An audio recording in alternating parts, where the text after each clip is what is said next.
जी ये तो हो गई बात। अब हम बात करेंगे जो मृतात्मा, जो जो जिस आत्मा की मृत्यु हो गई है उसको मृतात्मा बोला जाता है, उसके पीछे की हुई प्रार्थना क्या सफल होती है? क्या पिंडदान, नारायण बलि जो आप बोलते हैं, ये सब सफल होता है उसके पीछे?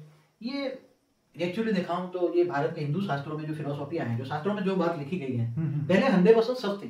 भारत के शास्त्र 100% सच थे, चाहे कोई भी शास्त्र हो, वेद हो, उपनिषद हो, पुराण हो, उसको तुम नकार नहीं सकते। ठीक है।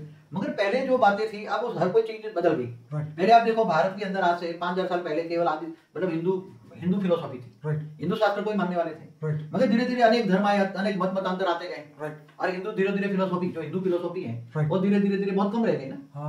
तो जो दूसरे जो धर्म वाले, जैसे क्रिश्चियन, मुसलमान या दूसरे धर्म वाले, बहुत दूसरे, ये तो हिंदू फिलोसॉफी को नहीं मानते, नारायण बलि को भी नहीं मानेंगे। हाँ, वो तो उनको पता ही नहीं, कोई भी हो। तो नारायण बलि में क्या होता है, कोई तुम्हारा पूर्वज है या कोई तुम्हारे घर में बैठा हुआ है पूर्वज, तो कहते हैं कि उसकी नारायण बलि चलाओ। तो वो गंगा के किनारे या कोई भी अच्छी नदी के किनारे जाकर वहां उसकी विधि करते हैं, और विधि करते वो आत्मा को तृप्त, अपने पूर्वज को तृप्त करने के लिए प्रोसेस होती है, विधि होती है। विधि माना प्रोसेस। पर ये क्या सफल होती है, ये एक बड़ा क्वेश्चन। एक्चुअली एक बात बताऊं, समय के हिसाब से सब कुछ बदलता जाता है। अगर वो आत्मा ने कहीं और ही जन्म ले लिया है तो कैसे उसको होगा?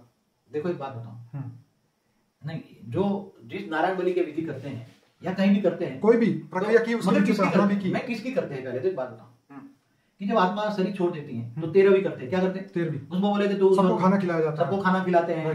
या 12वीं करते हैं तो ब्राह्मण को दान दिया जाता है। ठीक है। तो बोले उसको रास्ते में आत्मा भूखी प्यासी नहीं रहेगी, उसको खाना मिलेगा। हाँ। ब्राह्मणों को दान करो तो उसको रास्ते में मिल जाएगा, उस आत्मा को वहां मिल जाएगा। अच्छा, मतलब जो यहाँ करेंगे वो ऊपर प्राप्ति होगी, उसको मिलेगा, मतलब दूसरे जन्म में प्रोसीडिंग में मिलेगी। दूसरे जन्म में वो आत्मा जाएगी तब उसको दूसरे जन्म में मिलेगी। ये पहले करते थे।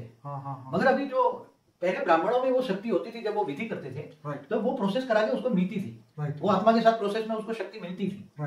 तो वो एक्चुअली पहले सत्य था, जो पहले कराते थे। मगर आज जो ये कराते हैं तो 12वीं 13वीं तक तो आत्मा आसपास में ही घूमती थी, जब विधि होती थी, प्रोसेस होती थी। तो ठीक है, 13वीं तक तो था। जब पिंडदान कराते तब आत्मा कहीं ऊपर चली जाती, कहीं दूर चली जाती। कहते 13 दिन तक तो वो जन्म नहीं लेती, आत्मा घर में ही घुसती है जब तक विधि होती है, पिंडदान नहीं होता था। घर में ही रहती है, आसपास देखती है सबको। ठीक है। आसपास आत्मा देखती है, दुखी होती है, कोई रोता है तो और दुखी हो, इसलिए मरने के बाद इसको रोना नहीं चाहिए।